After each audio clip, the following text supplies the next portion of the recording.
Bienvenidos a todos en esta oportunidad a esta materia que se llama Antropología Teológica.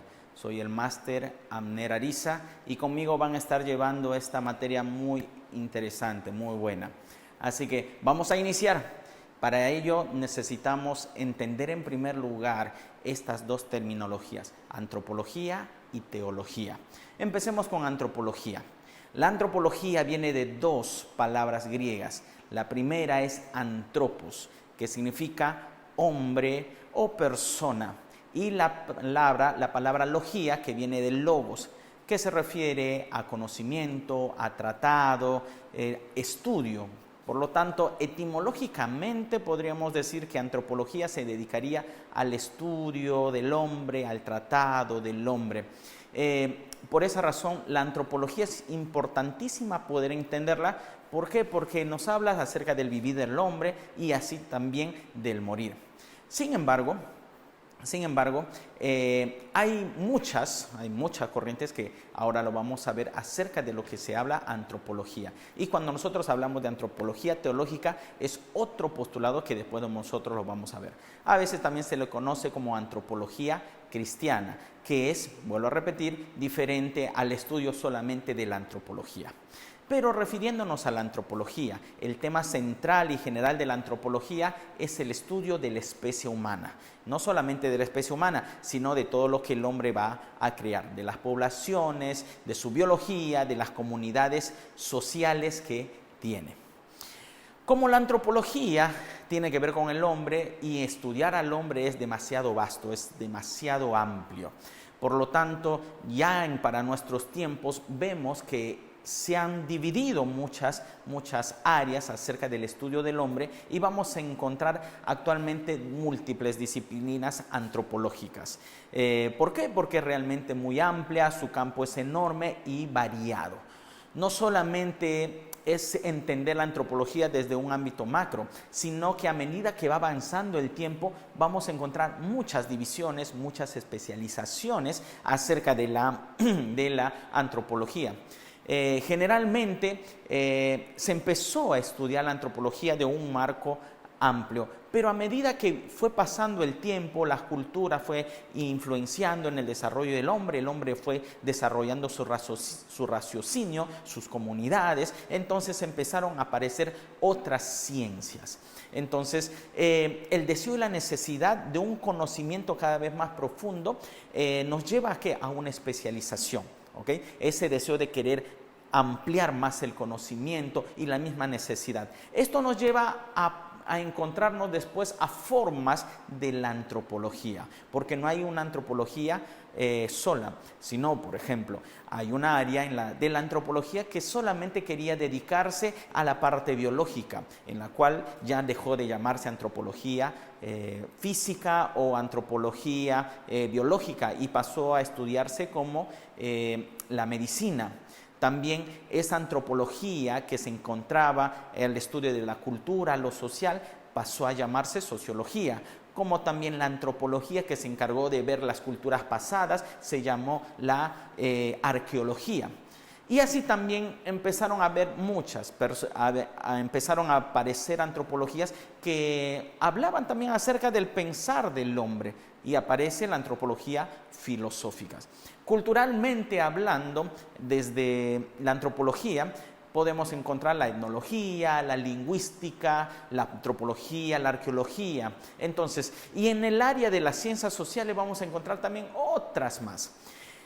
Y hay una área en la cual vamos a ir de poco a poco profundizando, vamos a encontrar la filosofía. Y dentro de esa área del pensamiento del hombre, del raciocinio del hombre, también está la teología.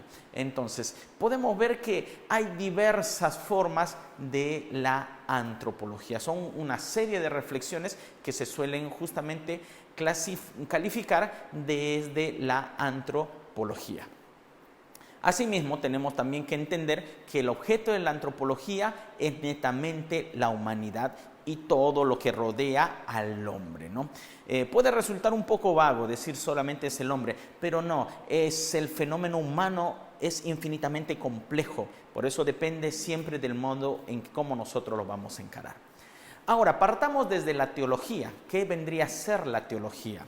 La teología, etimológicamente hablando, vienen de dos raíces griegas, de dos palabras griegas. La primera, que es theos, que significa Dios, y logos, que quiere significar o se expresa como estudio, razonamiento o discurso.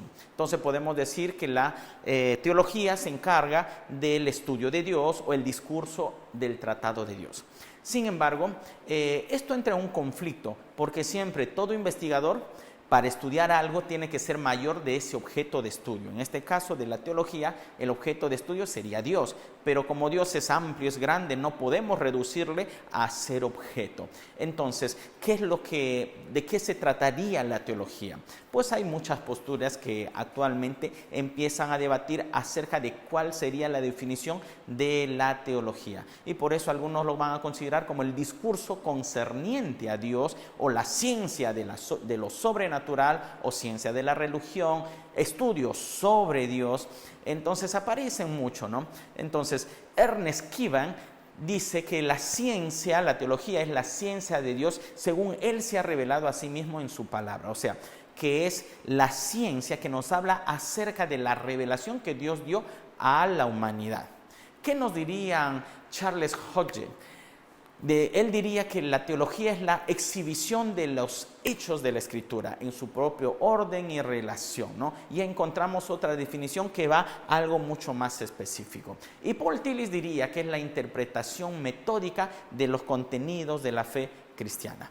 Entonces nos damos cuenta que son diferentes. Ahora, pero ¿de qué quiere hablar todo la teología? Pues la teología va a enfocar a poder entender cuáles son esas revelaciones que tiene Dios hacia el hombre. ¿Por qué razón? Porque cuando hablamos del hombre tenemos que entender qué es la imagen de Dios. La palabra de Dios nos dice que el hombre fue hecho a imagen y semejanza de Dios. Entonces, cuando vemos al hombre, si lo vemos desde el punto de vista antropológico, tenemos que entender qué facultades tiene el hombre. Si es imagen de Dios, ¿en qué se parece a Dios, ¿no? Es la imagen de Dios en el hombre que se expresa por todas las dimensiones del ser humano. Tiene facultades físicas, mentales, espirituales, relacionales, funcionales. Posiblemente hay una manera de organizar esta categoría descriptiva, pero eso lo vamos a ir descubriendo a medida que vayamos viendo también ustedes ahí en su módulo, ¿ok? Sin embargo, podemos entenderlo un poco bajo esta imagen de Dios. Así como Dios es Padre, Hijo, Espíritu Santo, el hombre también es una unidad de tres elementos, como cuerpo, alma y espíritu. ¿Sí? ¿Cuál sería ese componente que une al hombre a Dios? Pues sería el neuma, que sería el espíritu, que es ese neuma o la ruá para el Antiguo Testamento, es la parte que se relaciona con Dios. Antes de la caída el hombre se vio afectado por esa parte. Sin embargo, ante el pecado perdió esa relación y perdió por lo tanto esa imagen de Dios. Entonces la antropología va a enseñarnos cómo el hombre puede recuperar esa imagen original y que es Cristo. La única imagen real de Dios para nosotros es a través de la figura de Cristo. ¿Okay? Así que vamos a ver más adelante también cómo se va relacionando esto. Entonces muchos empiezan a ver cómo nosotros como seres humanos, desde el punto de vista teológico, podemos recuperar esa teología, o podemos recuperar otra vez esa forma de ser el diseño original en la cual Dios nos ha formado. Así que esto es lo que vamos a ver durante todo este tiempo en la antropología teológica. Esto es con respecto al primer módulo. Seguramente ahí está toda la exposición ya en los módulos, y también lo vamos a ver en clase para poder ir puliendo algunos conceptos y teniendo una mejor imagen de lo que nosotros hemos venido trabajando. Así que muchas gracias y a seguir con nuestro estudio.